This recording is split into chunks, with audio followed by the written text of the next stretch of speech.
الشیطان الرجیم بسم اللہ الرحمن الرحیم اتلو ما اوحی الیک من الکتاب واقم الصلاة ان الصلاة تنہی عن الفحشاء والمنکر ولذکر اللہ اکبر واللہ یعلم ما تصنعون آمنت باللہ صدق اللہ العظیم۔ ترجمہ: اس کتاب کی تلاوت کرو جو تمہاری طرف وحی کی گئی ہے، اور نماز قائم کرو، بے شک نماز بے حیائی اور بری باتوں سے روکتی ہے، اور بے شک اللہ کا ذکر سب سے بڑا ہے، اور اللہ جانتا ہے جو تم کرتے ہو۔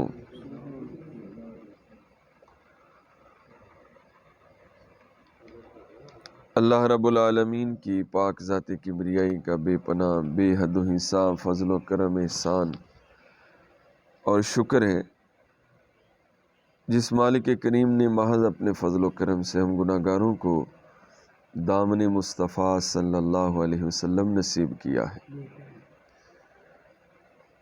بے پناہ بے حد و حساب لا تعداد و لا محدود سلام اور درود ہوں حضور سرور کائنات فخر موجودات باعث تخلیق عالم ایجادات صلی اللہ علیہ وسلم کی ذات پاک پر، جن کا وسیلہ اور طفیل صدقہ ہمیں نور ایمان نور معرفت نصیب ہوا۔ پاک ذات ہمارا نور ایمان صدا قائم دائم فرما۔ حمد و صلات کے بعد بے پناہ شکر گزاری ہے اس بے نیاز خالق و مالک کی، جس نے ہمیں پھر نئی زندگی عطا فرمائی، صحت تندرستی عطا فرمائی، تندرستی ہزار نعمتیں، نئی صبح دیکھنا نصیب فرمائی۔ اس نورانی سہانی اور پیاری پیاری صبحوں کا آغاز اپنے پاک گھر مسجد کی حاضری، سجدہ شکر، نماز فجر، درس قرآن، ذکر خدا و مصطفیٰ صلی اللہ علیہ وسلم سے نصیب کیا۔ دعا ہے مالک الملک ہماری حاضری قبول فرمائے، صدا کے لیے راضی ہو جائے، بغیر حساب و کتاب جنت الفردوس میں داخل کرے۔ ہر صبح اور آخری صبح کا آغاز اس سے بھی بڑھ کر نصیب فرمائے۔ آمین ثم آمین بجاہ النبی الامین صلی اللہ علیہ وسلم۔ صلو علی الحبیب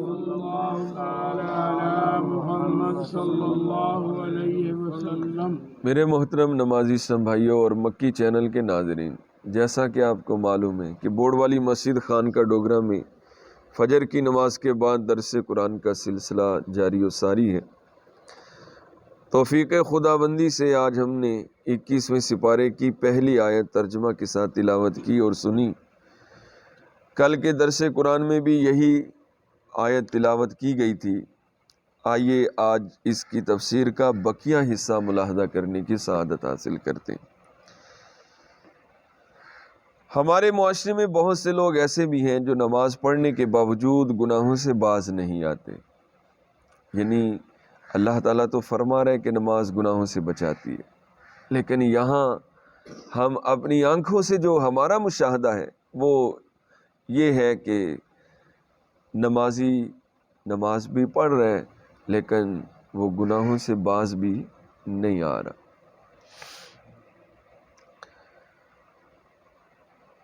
اور بری عادتوں سے نہیں رکتے۔ اس کی پھر کیا وجہ ہے کہ قرآن تو کہہ رہے کہ نماز روکتی ہے، لیکن یہ نہیں رک رہا، یہ نماز بھی پڑھ رہے گناہ بھی کر رہے۔ قرآن فرما رہے کہ نماز بچاتی ہے لیکن یہ نہیں بچ رہا۔ آخر پھر وجہ کیا ہے؟ یقیناً یقیناً یقیناً کلام باری تعالیٰ حق ہے، سبحان اللہ، سچ ہے۔ نماز واقعی بچاتی ہے، اس میں تو شک نہیں ہے، لیکن یہ کیوں نہیں بچ رہا؟ اس کا جواب سنتے ہیں۔ اس کی وجہ یہ ہے کہ وہ لوگ اس طرح نماز ہی نہیں پڑھتے جس طرح نماز پڑھنے کا حق ہے۔ ویسی نماز پڑھنی آتی نہیں، ویسی پڑھی نہیں۔ بلے شاہ کا شعر ہے، آپ فرماتے ہیں دلو نماز تو پڑھدا نہیں تے جئی نیتی جئی نا نیتی،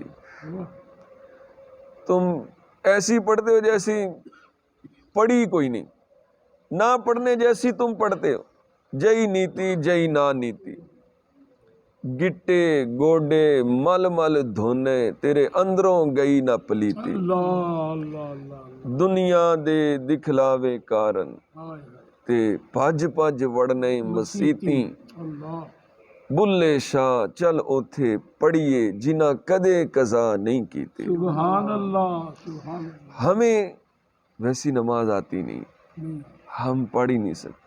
خدا کی قسم اگر میں اور آپ اپنی نمازوں پر اور اپنے اعمال نامے پر ایک ایماندارانہ نظر ڈالیں نا تو ہماری پلے میں ایک بھی سجدہ اللہ کی شان کے لائق نہیں ہے۔ مثلا نماز کے ارکان و شرائط کو ان کے حقوق کے ساتھ اور صحیح طریقے سے ادا نہیں کرتے، نماز میں خشوع و خضوع کی کیفیت ان پر طاری نہیں ہوتی۔ نمازیوں سے خشوع و خضوع کا معنی پوچھیں تو نہیں آئے، معنی ہی نہیں پتا تو پھر خشوع و خضوع آئے گا کیسے؟ ایک چیز کا پتہ ہو تو وہ بندہ حاصل کرتا ہے، جب پتہ ہی نہیں تو وہ حاصل کیسے ہوگی؟ اور نماز کی ادائیگی غفلت سے کرتے ہیں۔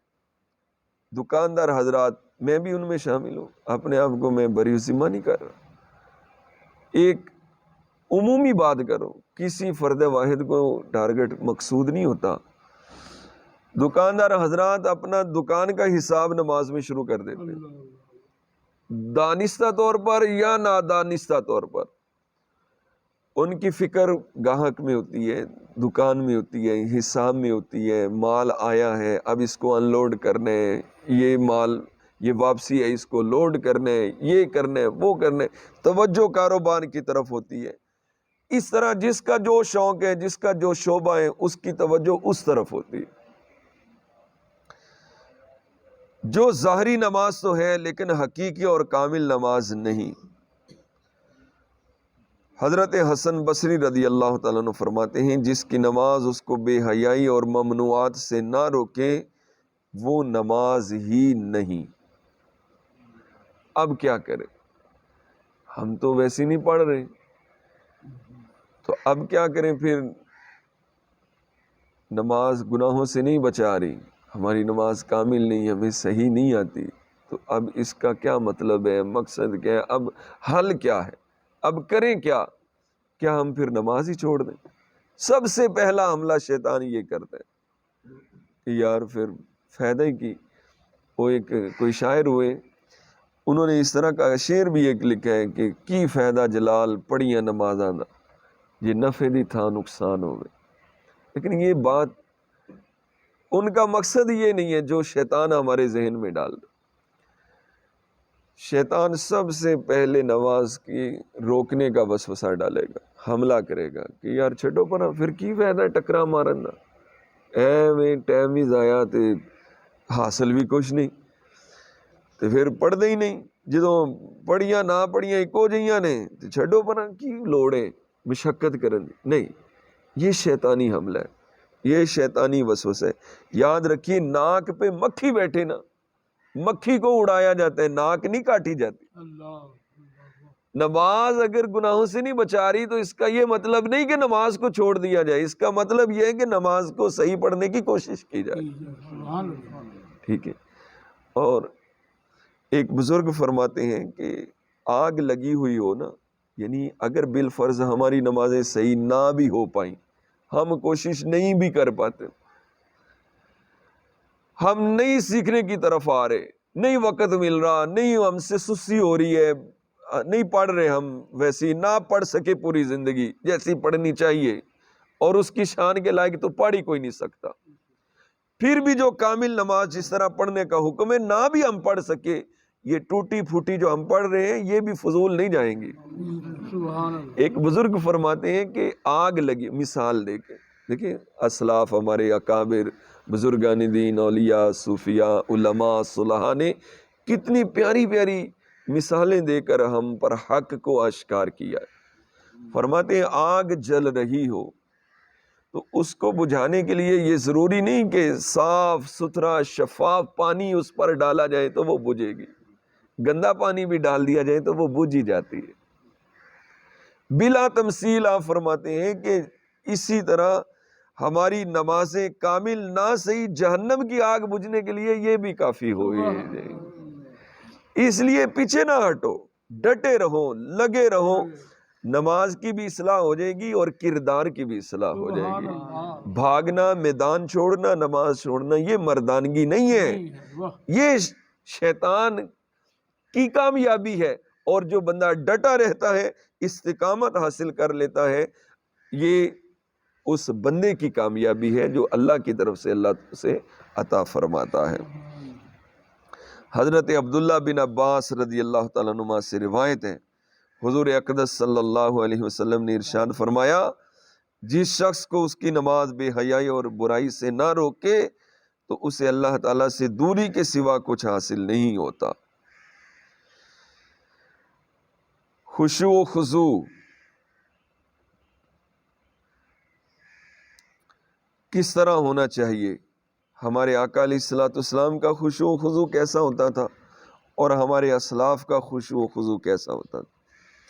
حضرت عائشہ صدیقہ رضی اللہ تعالیٰ عنہا ام المومنین صدیقہ کائنات فرماتی، حضور اقدس صلی اللہ علیہ وسلم ہم سے اور ہم آپ سے گفتگو کر رہے ہوتے تھے، اور جب نماز کا وقت ہوتا تو آپ اللہ تعالیٰ کی عظمت میں اس قدر مشغول ہو جاتے گویا آپ ہمیں پہچانتے ہی نہ تھے اور نہ ہم آپ کو پہچان پاتے تھے، یعنی یک لخت حضور ڈسکونیکٹ ہو جاتے تھے اور اللہ سے تعلق مل جاتا تھا۔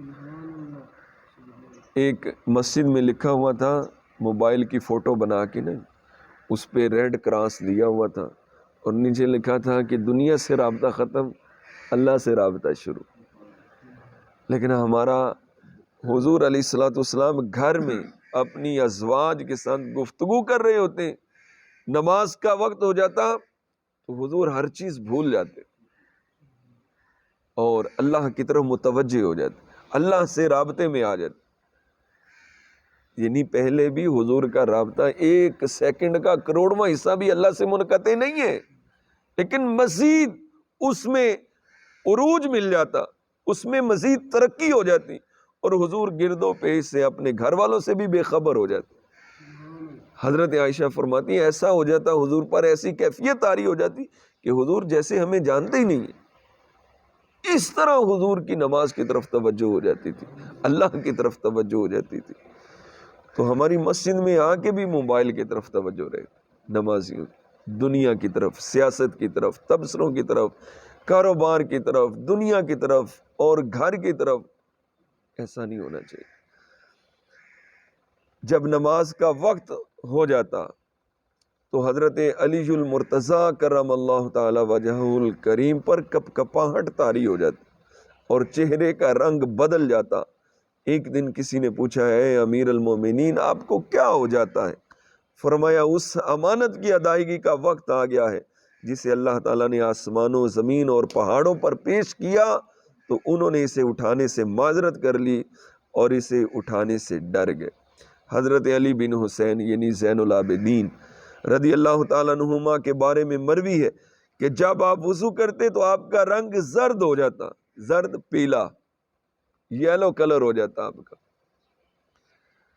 جب گھر والے پوچھتے کہ آپ کو کیا ہو گیا تو آپ فرماتے کیا تمہیں معلوم ہے کہ میں کس کے سامنے کھڑے ہونے جا رہا ہوں؟ اللہ اکبر۔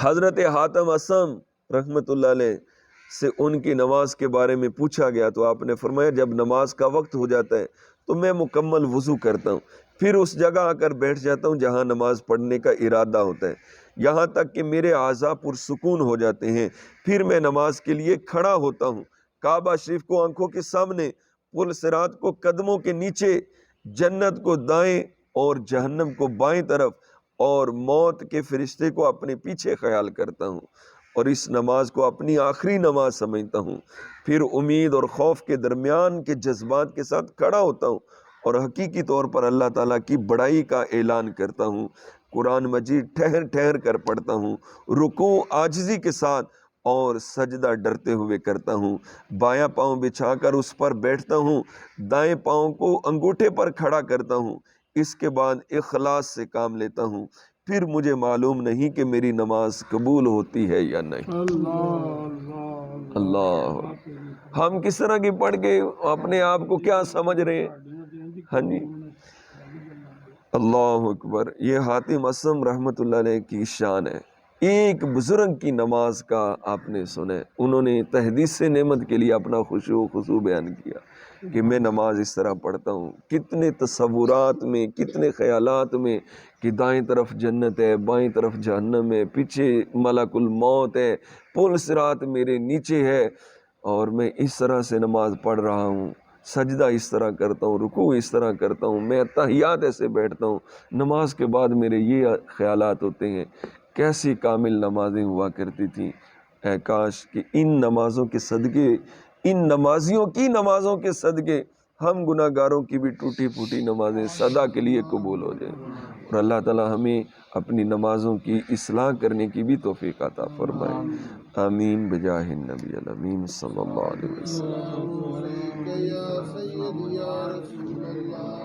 وعلی آلک حبیب اللہ الصلاۃ والسلام وعلی آلک واصحابک یا رحمت